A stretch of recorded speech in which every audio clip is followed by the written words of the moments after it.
اگلا سوال ہم لیتے ہیں دانیہ خان سے۔ دانیہ اپنا سوال پوچھ لیں۔ السلام علیکم۔ وعلیکم السلام۔ تھوڑا جی، میرا سوال جناب غامدی صاحب سے ہے کہ انہوں نے شرک کو بیان کرتے ہوئے تفصیلات میں بتایا تھا کہ جنات کے تصرفات پہ یقین رکھنا بھی شرک میں آئے گا، تو میں یہ جاننا چاہتی تھی کہ اس کو ہم کس طرح سے انڈرسٹینڈ کریں گے؟ شکریہ۔ جیسے کہ کہتے ہیں کہ کالا جادو کرتے ہیں تو اس میں بھی جنات ہوتے ہیں ظاہرہ، تو بے شک انسانی تجربات ہی کہہ لیں، لیکن اللہ تعالیٰ نے اگر ان کو یہ طاقت دی ہے تو کیا اس پہ یقین رکھنا شرک میں آئے گا کہ کسی کو بیمار کر دیا، کسی کی موت واقع ہوگی، کسی کے کام میں رکاوٹ ڈال دی، تو اس کو کس طرح سے ہم سمجھیں گے؟ ٹھیک ہے، شکریہ۔ شکریہ۔ نہیں بہن، یہ دو الگ الگ باتیں ہیں۔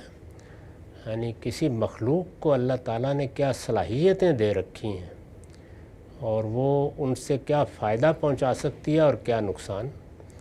اب ہمارے گائے بیل کو اللہ نے کچھ صلاحیتیں دے رکھی ہیں، وہ ہمارے کھیت جوت دیتے ہیں، ان سے ہم دودھ حاصل کر لیتے ہیں، ان کے گوبر سے اپلے بنا لیتے ہیں، اس سے آگ جلا لیتے ہیں، یہ ان کے فوائد ہیں۔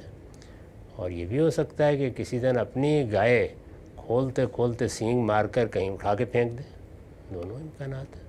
تو یہ اصل میں عالم اسباب کی چیزیں ہیں، ان کو نہ ماننے کی کوئی وجہ نہیں ہے۔ ہر مخلوق کے اندر یہ چیز موجود ہے۔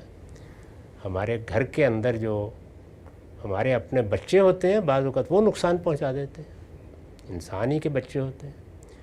تو اس لیے کسی بھی مخلوق کا شر بھی ہوتا ہے، خیر بھی ہوتا ہے، وہ طبعی ہے، وہ اس کے اندر خدا نے صلاحیتیں رکھی ہیں۔ یہ بات کہ وہ اس سے ماورا اسباب سے ماورا کسی کو کوئی نقصان پہنچا سکتا ہے، یہ بات ہے جو اللہ کے سوا کسی کے لیے نہیں ماننی چاہیے۔ تو جو صلاحیتیں کسی میں موجود ہیں ان کی بنیاد پر تو وہ یہ سب کرے گا جو بھی ہے۔